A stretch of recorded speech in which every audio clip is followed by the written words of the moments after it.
தமிழில் ஒரு எழுத்து குறைந்தது போன்ற பிரமை எனக்கெல்லாம். ஜெயகாந்தன் அவர்கள் போய்விட்டார் என்று குமரி அழுது கொண்டு ஒரு நண்பர் சொன்னார். போகவில்லை என்பதுதான் என்னுடைய கருத்து. எழுத்துக்கள் வாழ்ந்து கொண்டிருக்கிறது, அதில் வாழ்ந்து கொண்டிருக்கிறார். அவருக்கு நாம் செய்ய வேண்டிய கடமை, அவர் எழுதியதை எல்லாம் கொஞ்சத்தையாவது படிக்க வேண்டியது.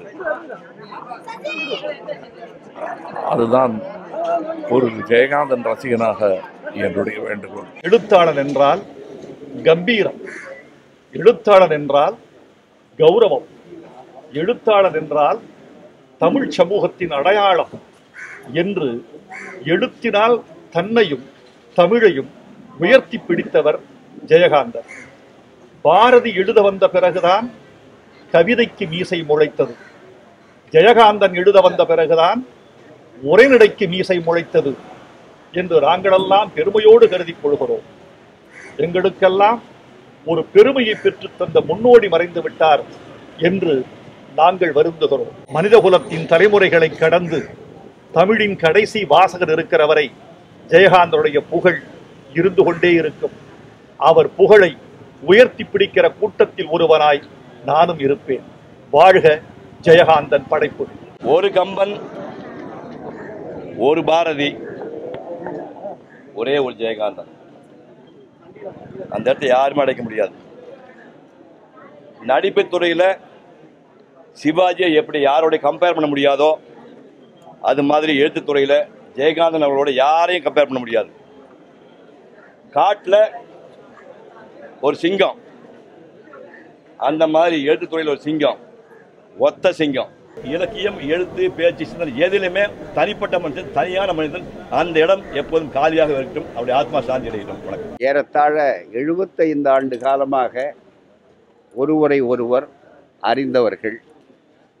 அவருடைய ஆரம்ப காலகட்டத்திலிருந்து ஒரே ஊரில் ஒரே தெருவில் பழகி, பாதைகள் பல மாறி வித்தியாசமாக ஒருவருக்கொருவர் மாறுபட்ட கொள்கைகளை உடையவர்களாக ஆனாலும் எங்கள் நட்பு என்பது பிரிக்க முடியாத ஒன்றாக இருந்த ஒன்றாகும்.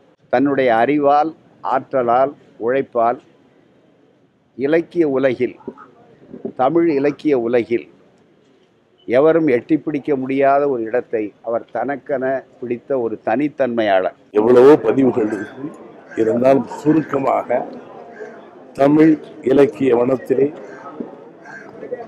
ஒரு சிங்கமாக நடைபோட்டு வளர்ந்த அந்த கர்ஜனை இன்னும் ஒலித்துக் கொண்டே இருக்கிறது. ஜெயகாந்தன் என்கின்ற அந்த மாபெரும் இலக்கிய சிந்தனையாளர், இலக்கிய சிங்கம், அதனுடைய கர்ஜனை இந்த பிரபஞ்சம் உள்ளவரை ஒலித்துக் கொண்டிருக்கும். அவரை இழந்து அந்த இழப்பிலே துய்வடைந்து போயிருக்கும் என்னை போன்ற எல்லா இலக்கிய ரசிகர்களுக்கும் அவர் குடும்பத்தாருக்கும் ஆழ்ந்த அனுதாபங்கள். நாங்கள் எல்லாம் சிறு இலக்கிய பத்திரிகையில் எங்களை வளர்த்து கொண்டவர்கள், அதில் தேர்ச்சி பெற்றவர்கள். ஆனா வெகுஜன பத்திரிகைக்கு எழுதுறோம் என்ற ஆவல் இருந்தது. வெகுஜன பத்திரிகை இலக்கியத்தோடு சம்பந்தமானது அல்ல என்கிற ஒரு அசட்டு எண்ணம் இருந்தது. ஆனால் வெகுஜன பத்திரிகையில் இலக்கியம் வரும், நல்ல எழுத்துக்கள் வரும் என்பதற்கு வழிகாட்டியாக இருந்தவர் ஜெயகாந்தன். மக்களிடையே நல்ல இலக்கியத்தை எடுத்துக்கொண்டு போனவர் ஜெயகாந்தன். அவரை தொடர்ந்து ஒரு பெரும் பட்டாளமே வெகுஜன பத்திரிகையில் நுழைந்தது. நல்ல எழுத்துக்கள் மலர்ந்தன. தமிழ் இலக்கியம் நல்ல நிலைக்கு வருவதற்கு காரணம் நண்பர் ஜெயகாந்தன். வணக்கம்.